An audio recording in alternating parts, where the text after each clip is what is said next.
Well, awesome. I'm happy to be here. Thank you for coming to my talk. I did not plan the talk before me, so if you were here before and saw the talk about Cypress, we're going to be talking about testing, and we're going to be talking about not end-to-end, but we are going to be we are going to be testing a to-do MVC app. So, and Cypress will be mentioned in this talk. So that was kind of a perfect setup. So my talk is about testing big and with BigTest. And hello, everyone. I'm Robert Deluca. You can find me at robdel12 on the internet, anywhere basically, GitHub, Twitter, anything on the internet. I work for a consultancy called The Front Side. We build software that you can stake your future on. We do basically UI and JavaScript consulting. And at The Front Side, we care deeply about testing. And specifically is unit tests or integration tests. I ran across this tweet that I know Kent C. Dodds really likes, and I also really like it. Write tests, not too many, mostly integration. And I agree with this so much, and so much so in some of our applications, we probably have about 5 or 6 unit tests, and the rest are integration tests. And I'll show you at the end of this talk about how we get there. So to kind of get on the same page, I want to talk about UI tests. What are UI tests? Yeah, let's make sure we get on the same page about it. I'm talking about rendering the full application in the browser, not just a single component, the whole enchilada. And I want to re-render a fresh application for each assertion. I don't want any leftover state from the previous test run. I want to make sure that I can put the application repeatably into the same exact state each time. I want to test the application like it's used. A user isn't going to be unit testing your app. They're not going to be looking up a function that's passed to the onClick handler and calling that directly. They're going to be clicking, they're going to be typing, they're going to be scrolling. I want to mock my network requests. This is the big difference between end-to-end tests and UI tests. And end-to-end tests can be slow, and they require some work to set up and sanitize your data to make sure that you don't have any leftover data that's control you in future tests, which is not fun. So what are the benefits of UI testing? Well, they test the integration of all the components together. I want to make sure that my application works together as a whole, not individually in pieces. Like I talked about earlier, I want to test like a user. I want to be clicking, I want to be scrolling, I want to be dragging and dropping. I want to be doing all the things that I do while I interact with my app, and I want to test that way. And it tests the loop between the browser and the application. I want to make sure when the browser sends an event, my application can handle that properly. We all know cross-browser bugs exist, and sometimes an event that's sent has different properties than other browsers, or something quirky will go on. Even though there's a spec, there's still bugs. I want to test on many different browsers and platforms. My users aren't going to be just using Chrome. They're not going to be just using Firefox. And they definitely are not using JSConf. I want to test on IE, Edge, Firefox, iOS Chrome, or iOS Safari, Android Chrome. I want to test on all of those. So that's great, but what are the trade-offs here? UI tests can be hard to set up. A lot of times you can end up in configuration hell, and I think some of us have probably been there before.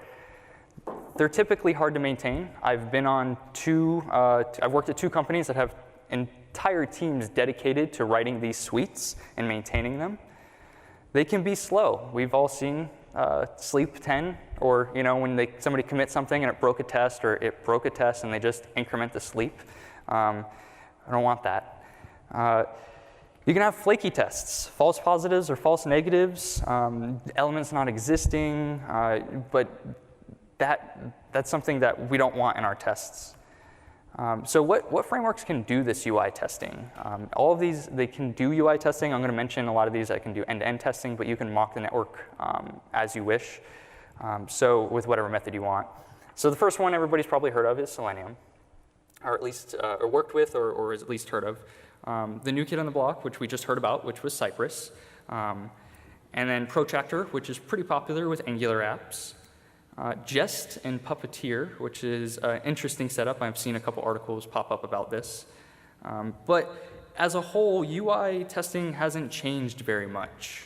So this is what some tests look like in Selenium. You're going to get the browser, you're going to set up the driver, you're going to drive it around. With Cypress, everything's prefixed through the sci command, and sci.get, sci.contains, those things, sci.pause. Protractor is a little bit more towards the modern scale, however you want to classify that. It has some page object-y-like things, like get number, but you still see in there like browser.getTitle, browser go here, and then Jest and Puppeteer, which I don't think you can see it up there on the slides, but there's 2 sleeps in there that are 1.6 million milliseconds, which is about a half hour. That's pretty high. So it's just a lot of directing the browser to do things. Browser do this, browser do that, wait for this element.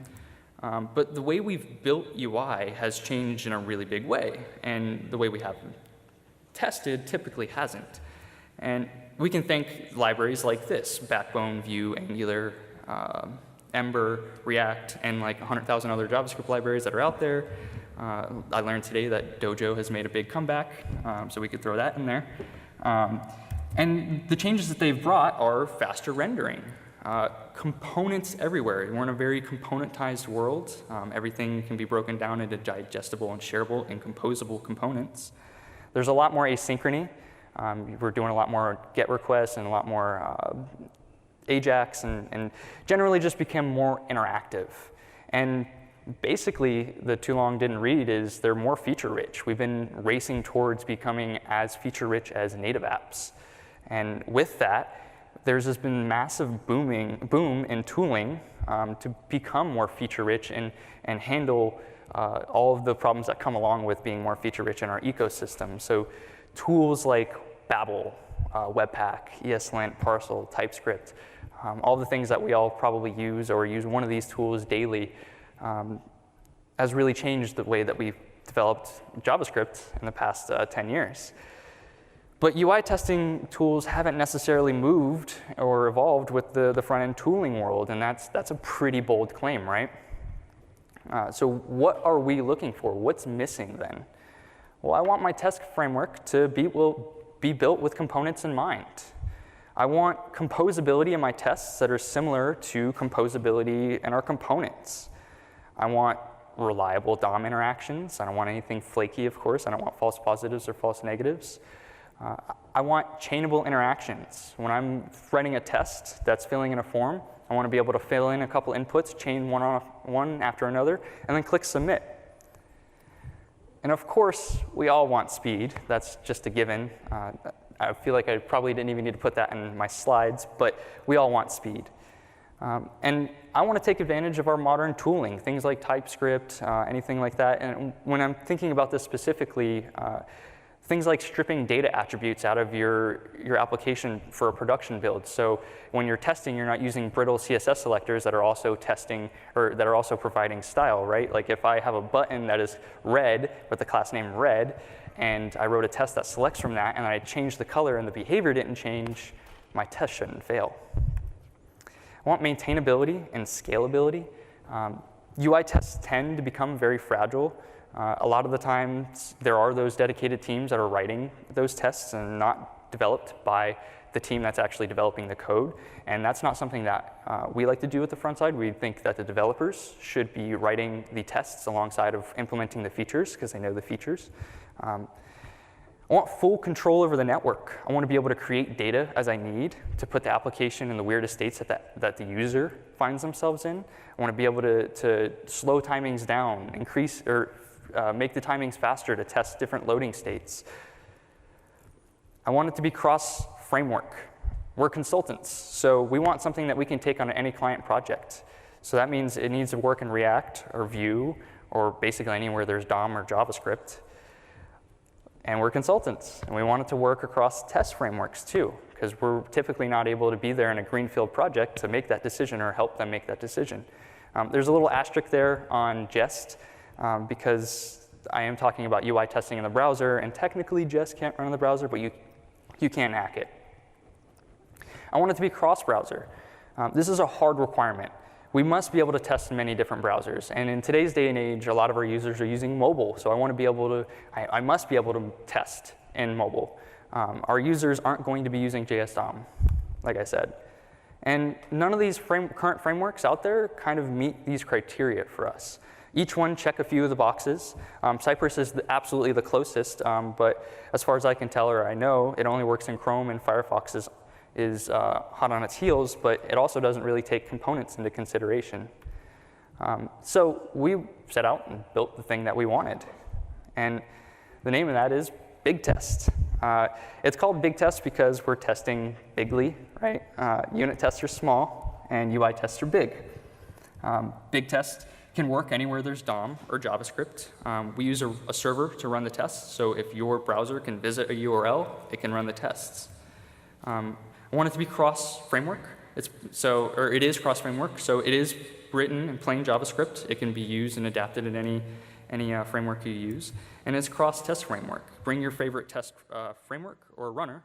And we tend to like Mocha, so that's what we're going to be using in the future examples. We give you full control over the network, so you can create data as you wish. You can slow those timings down. You can throw 500 errors to test that your client-side error handling is working. You can do whatever you wish. And it's built with components in mind. Components are at the center of BigTest. We ship these things called interactors with our component framework. And the consuming app can import those interactors and use them directly because the component framework is already testing its components, right? So I don't need to write tests specifically around interacting with that component. I can just import it and use what they wrote.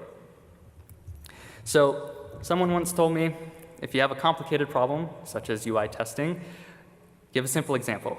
Don't use a complicated example with a complicated testing. So UI testing got me in my feelings, if anybody likes some Drake. So I'm going to use to-do MVC as a simple example. And I'm going to do it a little bit harder. I'm going to big test to-do MVC with an API. So this is a GIF example of what these tests might look like when running. So what are our goals here? What do we want to accomplish by the end of this talk? Well, I want to set up BigTest in an existing project. I want to introduce and build the component interactors together. I want to mock the network layer. And let's write some big tests. So we have a to-do MVC starter app. And what's the structure there?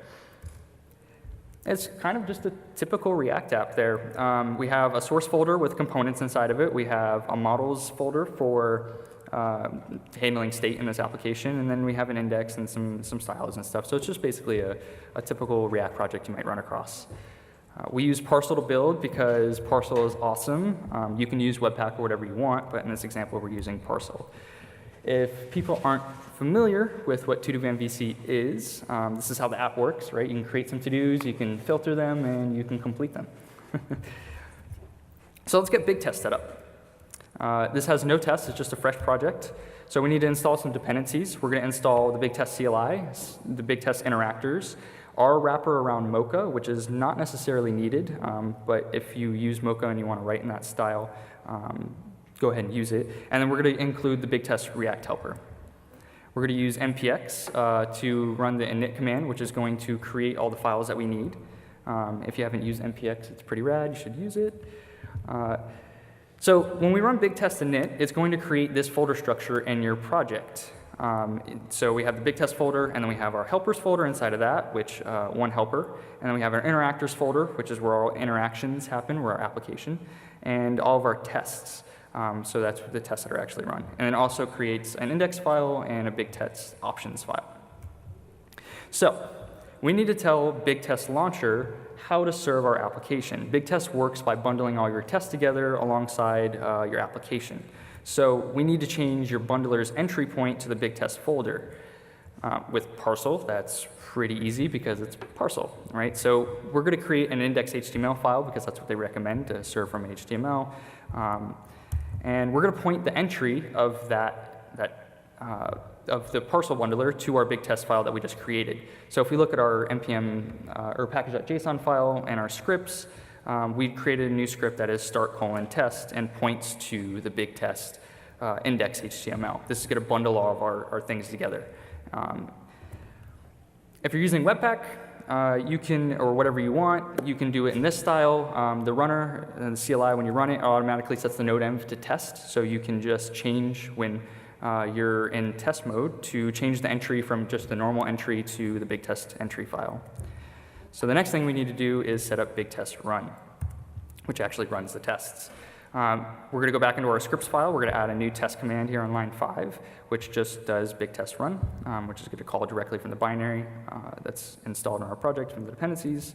And then we're going to edit our bigtest.ops file. We have to tell the launcher how to do 3 things for us. The first thing is how to serve that app, and we're going to point it to the command that we just created. If you're using Webpack, like I showed earlier, you don't even have to, you can just pass yarn test or yarn start, just like you would normally start your application. The next one we're going to do is we're going to tell the application where it's actually served to. And in our case, it's going to be localhost 1234 because that's the default port number for Parcel, which I think is awesome. And lastly, you're going to tell BigTest what adapter and what framework, test framework you're using. Like I said, you can use any one that you want, so we're going to pass Mocha here. And currently we only have support for Mocha, but as I talk right now, one of my coworkers is building other adapters. So let's take a look at these test files. It's just a fresh suite. These are our Mocha tests. And in this test on line 15, we are asserting that the title of the application equals to do, and it has an H1. And this is what an interactor looks like. We have a class that has a property on it called title text, and we're going to grab the text from the H1 element on the page. We're going to learn a lot more about interactors in a little bit. So let's finish setting up. Last thing we need to do is set up the setup app helper. This is the thing that actually renders your application into the browser. And this is what that file looks like. We're going to import our root app or our root component and pass it to setup app for testing, the helper that we provide from BigTest React. This is typically whatever you pass to React DOM. But in some cases and applications that we've seen, you might wrap it around with a test harness component that provides some other things, and like fake loggers and Redux or whatever you might want. BigTest React also provides other things, like you can pass props to it, initial props or whatever you want, and you can also, if you're using React Router, it'll automatically hook into React Router for you, so you can use the visit command to visit routes in your tests. So let's run some tests. And we have a single passing test. Woo! So this is a good place to take a break and review where we're at. We have successfully set up BigTest in an existing project. The next thing we're going to do is build some component interactors together. So I think this is a good spot to pause and talk about interactors and what they are. Interactors allow you to think about how to interact with your component and your application as a whole. Click this, drag this, scroll here, focus this. They will wait for elements to exist before interacting with them, so you don't have to worry about timing or getting to sync up with a run loop or anything. It'll just work for you. I don't have enough time to get into how it all actually works in the architecture underneath. That's a whole talk in itself, but just know that it takes care of that for you. Interactors are core to BigTest. They're the heart and soul of BigTest, and I think arguably probably the coolest feature. And even though we're saying that BigTest is a testing framework, you could take interactors and plug it into Cypress if you want, or whatever testing framework that you want, because these are just a collection of modules. So you don't have to wait for the ability to interact. Interactors abstract that away for you, so you don't have to worry about that timing or anything. It'll do it. Interactor properties are lazy, so they don't actually run until you try to access the getter on it. They're composable, and they are chainable, and I think very powerful. So if you want to go check out the API docs, you can go to bigtest.js.io/guides to interactors, and we have 3 or 4 guides there for you about creating custom interactors, composing them with other interactors, if you want to go and learn at your own pace, or take a look at all the API docs that we have. So let's start filling in our interactor.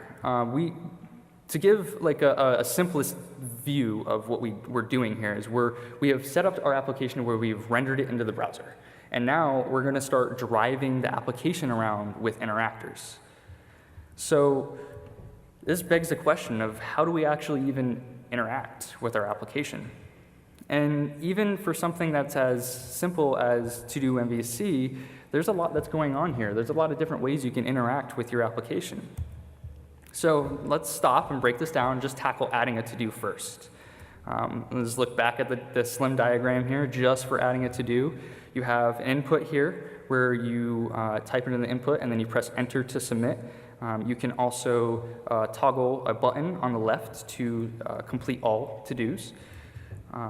So we're at the top here, we're already asserting that we have our to-dos, or our to-dos title there. So that's done for us. Now we just need to wire up our interactor for actually submitting, or for actually entering data into the input and then submitting that to-do. So our interactor has grown a little bit here. I want to call out line 12. We have a new to-do property, which is equal to a fillable method that we provide from interactor. And what fillable is going to do is allow you to fill an input with whatever data you want in your test. And then here on lines 15 to 17, we have a submit to-do property that we have equal to a triggerable method that's provided from interactor also, which allows us to trigger whatever event that we want. In this case, we're going to trigger a key down event and send the key code 13, which is the enter key, on the new to-do input field. So that's great, I guess. So let's root this in reality and see how we actually use this in a test.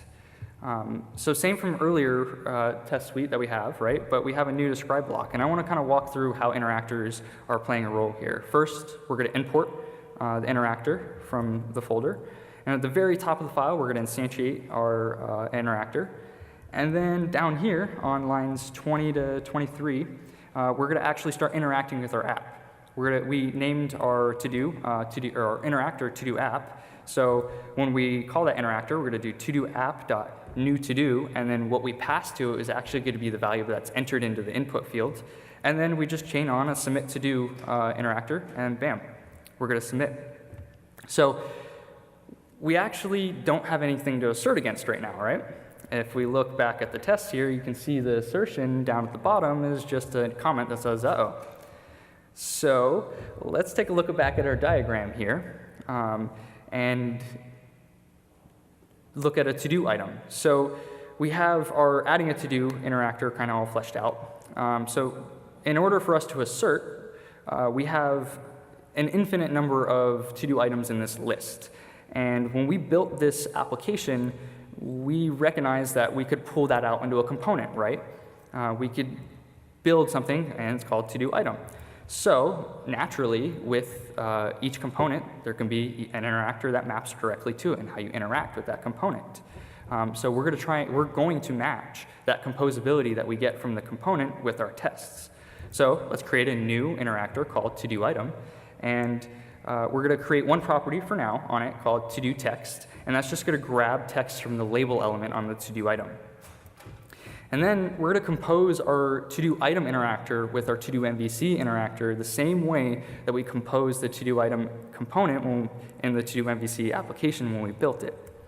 So we're going to go back to the to-do MVC interactor and add a new property on line 16 called to-do list, and it's going to be set to a collection. And collections from interactor are just a way for you to scope your nested interactors to a specific selector. So if we go back here, you remember how I'm just pulling off text from a label, which is pretty vague, right? We can do that because we have it scoped with a collection, and it's only going to look for the label inside of to-do list li. So we don't have to worry about it trying to grab some label that's way out of the scope of the component. Now we can assert that the to-do was created, right? So let's fill in that test.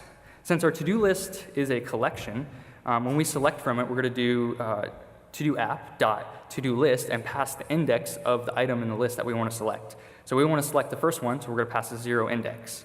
And then from there, we can just call the properties of the interactor on it. So we're going to do to-do list item 0, the first item, and then get the text off of it. And we're going to assert that it equals my to-do. So let's run the tests. Bam. The other thing about BigTest is it's super fast, so that ran in about 3 milliseconds, I think it says up there. It's pretty fast. So let's fill in the rest of our to-do item interactor and think about all the ways that we can interact with just a to-do item. We can click the checkbox to toggle the item. So on line 13 there, we're setting a property called toggle to a clickable element, so it's going to click that item when we call it.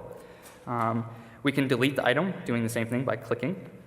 We can check properties on different elements and attributes also.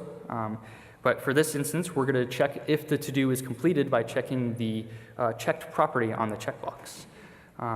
We're going to double-click into, and we're going to trigger a double-click event to enter into edit mode, and then we're going to fill in that edit input to edit it, and then we can press enter to submit that edit.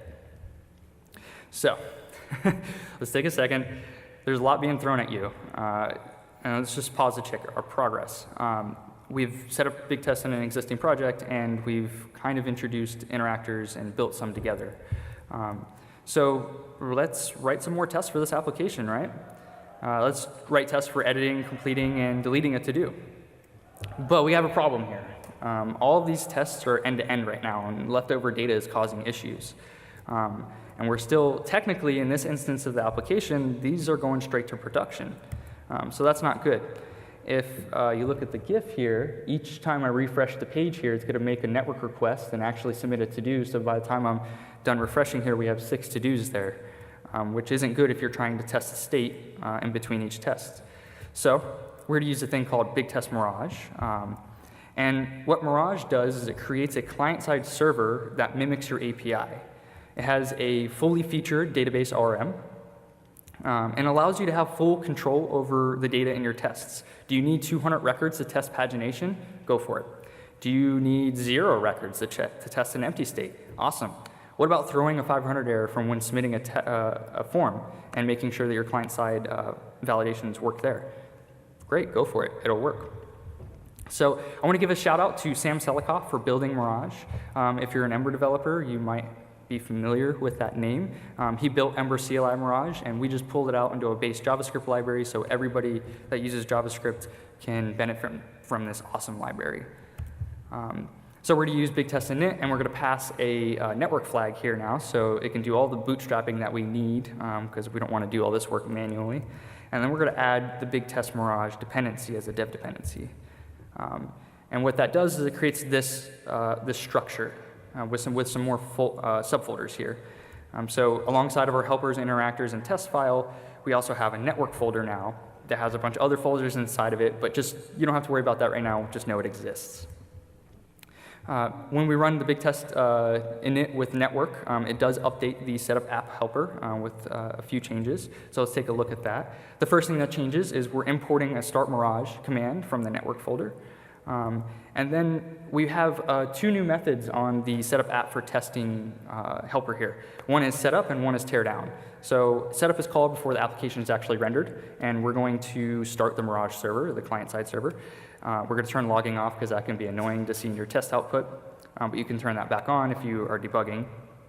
And then after the test run, we're going to clean up after ourselves and shut down the test server. So what happens now that we've run the BigTest init command with network and set up this, and what happens when we run our tests? They're going to fail. And something funny is going on here. We're going to see a ton of errors here in our console. What's up with that? So Mirage intercepts all of your network requests. It's not going to let any of them out unless you actually let it or want it, so you can do a pass-through and or actually talk to the real network. But by the default state, it's not going to let anything talk to the network. So let's go ahead and mock our get endpoint. So when the application actually loads, it's going to fetch all of the to-dos. So let's mock that. If we go into our BigTest network config folder or file, we're going to, I'm going to explain a couple things here. First thing you're going to notice here on line 2 is we're setting a URL prefix, which is a fully qualified URL, and this is the URL of our API. This is where an actual network request is going out to. And then here on line 4, since we passed the URL, the fully qualified URL as our prefix, we don't have to actually use that in each endpoint that we're mocking. We can just say that we're getting on the root from that. And when that function is invoked, you get 2 arguments to your function, which is the schema and the request that was actually sent along with that network request. And in our case, we're just going to return some fixture data. It's going to be an array of one item that says my to-do. So if we run the test again, We get a little bit further, but still some errors.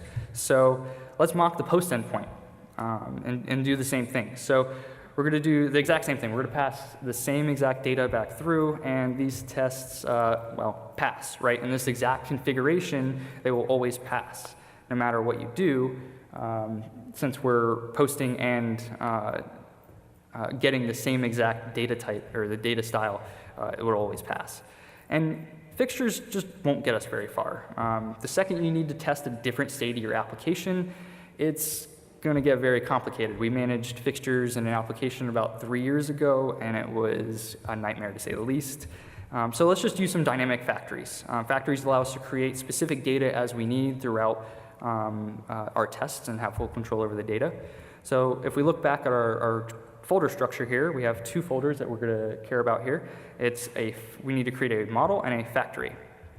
In the very near future, probably like in a week or 2 from now, the CLI will take care of this for us, but conference-driven development isn't good enough for me here. So we have to manually wire this up. So we're going to go into our models folder and our index file, and we're going to uncomment and export the file that we're about to create. And then we're going to go into our models directory and create a to-do model. And this is a place where you can create relationships to other models and other data that you might have, that your application has, or your API might have. But we're not doing anything special, so we're just going to extend a model and send it through. We're going to do the same thing with factories in the index. And then in our to-do.js factory, we're going to create a factory that matches the shape of our API's data. I want to call out something here. For the title, you notice that we're using Faker, which we import from BigTest Mirage, to create something random. So each time we create a factory, it's going to create a random title. And at any given point, if you want, you can override these by passing a second argument to the create command, and you can create whatever title you want, whatever ID you want, whatever state that you want. You have full control over that. And the last thing that we need to do is we need to uncomment the imports in our BigTest network start file.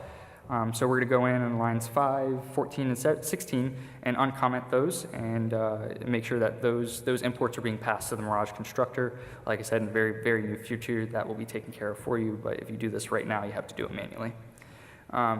So now we can manage dynamic data creation. We don't have to return fixtures from our API mocks anymore, right? So with this updated, we are, in our get, we are destructuring the to-dos collection from the schema that's passed to us. And then, since a get, we're just going to return to-dos at all, and we'll just return all of the to-dos that are in the database, which is the fake database, right? And then for our post, we're going to do the same thing in destructuring out of the database collection, but we're also going to use the request body from the request, which is what's sent along with your post request, and we're going to parse that and then create a new to-do based off of that. So it's all dynamic data for you. And then in the middle there, we do some updating of the record to make sure that it has the right property on it that our API expects, since we're using a MongoDB here. So Mirage has a concept of scenarios where you can, well, create scenarios from the data that you need. These can be really useful. We have an application that uses all of this, and it's really nice when you're developing new features. I keep on giving the client-side error handling example because that's something that I actually had to do. I had to make sure that I added all of those, it properly responded to the API 500 errors. So instead of actually going through and trying to make the API break, I just created a Mirage scenario and went to town on making sure that all worked. So we're going to create a default scenario, which is created by the CLI for you. You can leave this blank. This will create this data for each test run, so be very sure this is what you want to do.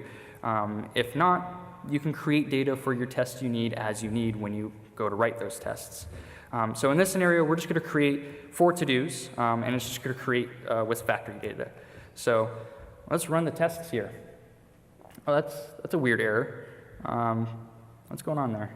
Oh, OK. So our response here from Mirage, it has a root object on it, right? It has a to-do key, and then inside of it, an array of to-dos. And we're not expecting that. We're just expecting an array of objects.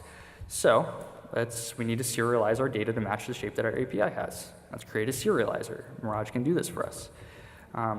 So Mirage comes with 3 serializers out of the box for you. You can use a REST, an active model, or a JSON API serializer. You can also write your own serializer if you really want.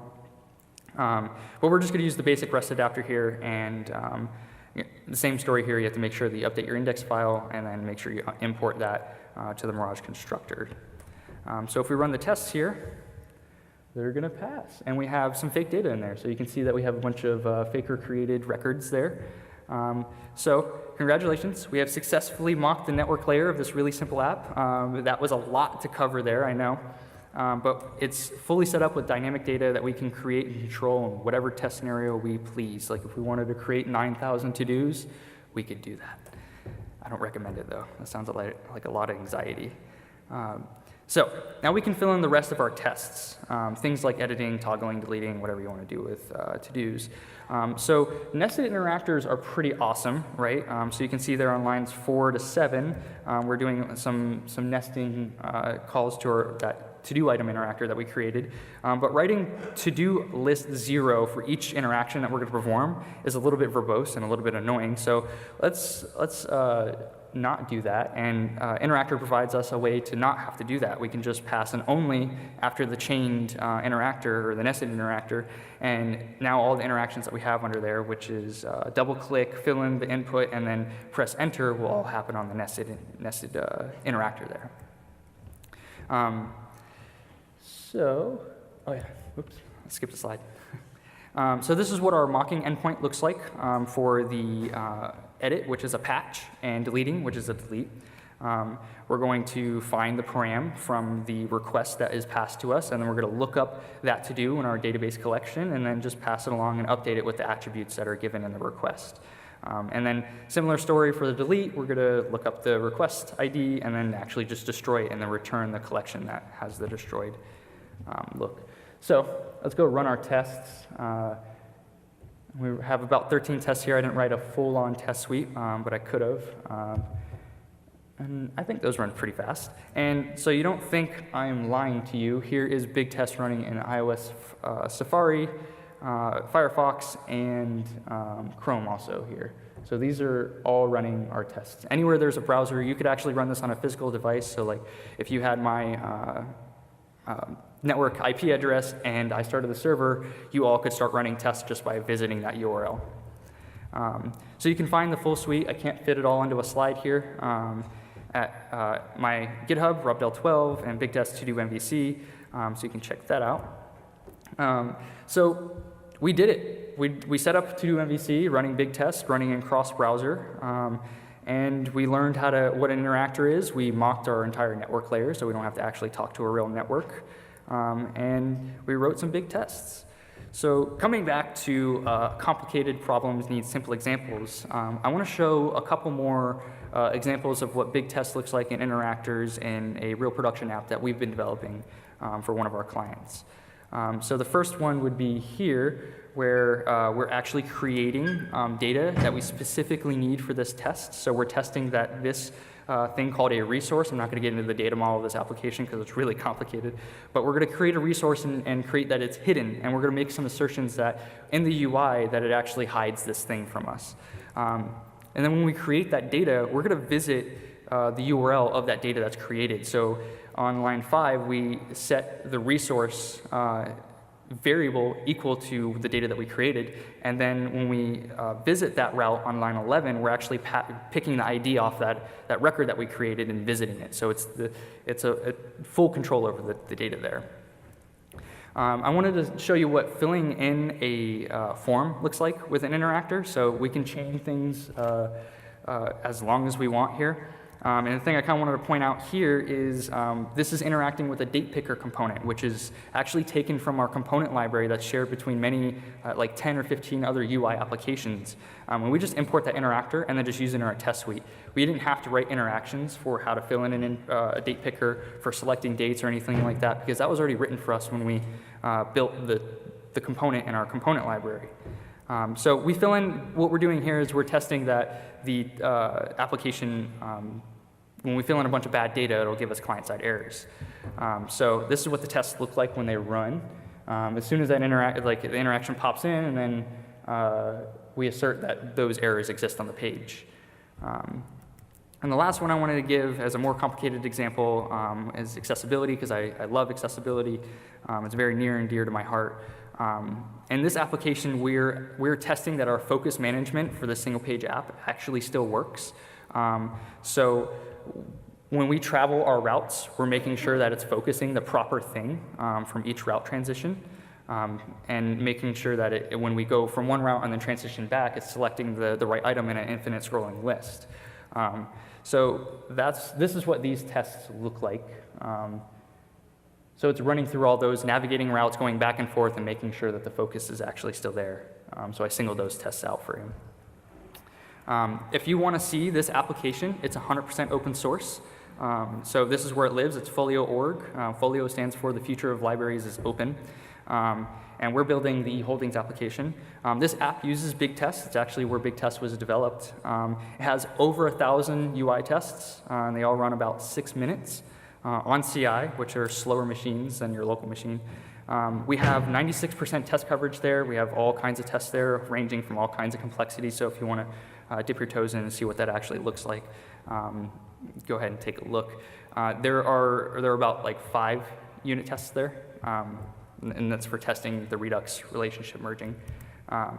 So the one question I get a lot is, what about GraphQL? Well, with GraphQL, it's actually even easier to use with BigTest to mock your data layer. They have helpers out there for creating a mock server, and since GraphQL has a schema, you just pass your schema from your API, and it can mock all that data for you. So you just skip Mirage, basically. So interactors are awesome, and it seems like they're a great pairing for testing just components, and you absolutely can do that, and we do that, like I mentioned earlier. So instead of importing the setup app for testing, we're going to import the mount component or helper, and we're just going to mount a component here. And I wanted to point this one out, so it's from the same component here. We're passing a prop here called warning, and then on line 13 we're asserting that that prop exists with a feedback text item on our interactor. And if you look at feedback text here on line 22, it's actually using a CSS module. So interactors work with CSS modules too. Those were built with them in mind, so you can just import those CSS modules and use them as selectors. So you can get started by visiting bigtestjs.io. The CLI isn't quite ready yet, but give it like a week and we'll be there, I promise. And BigTest is still in its early days, and we would love to have you as a contributor if you're interested. I'm always open to pair and help people get into it and get their feet wet. I love working with anybody in the community. So we still have a lot of work to do. This is what our fully fleshed out emoji map looks like. So with zero config in mind, we want to build CLI that'll handle all the most mundane tasks for you. So you can focus on writing tests. Boilerplate's no fun. We want to have computers take care of that for you. CLI will also help and take care of launching for you, so you don't have to use Karma or test them. But if you would like, you can still use those launchers for your project also if you want.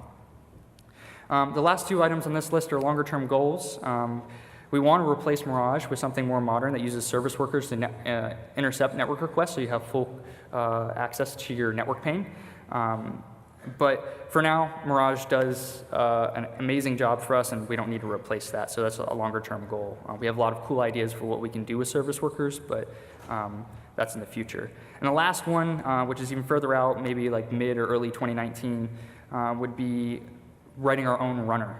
So while you can still use it with Mocha or Jasmine or Jest or whatever you want, we want to write our own runner that we can smartly split your tests and parallelize them to make it even faster. Like I said, we have like 1,200, 1,100 tests in that suite, and they run in about 6 minutes. We think we can probably cut that down to about 2. And we're looking at adding other features like recording or on a fail or screenshotting on fail. But those are further down the road. I would like to give a big thanks to Will Wilsman. He basically wrote BigTest himself. I have helped a little bit, but this is all mostly his work, so I'd like to give a big thanks to him. And I'd like to give a big thanks to Frontside for sponsoring all the work on this for us to be able to do it. So, thanks.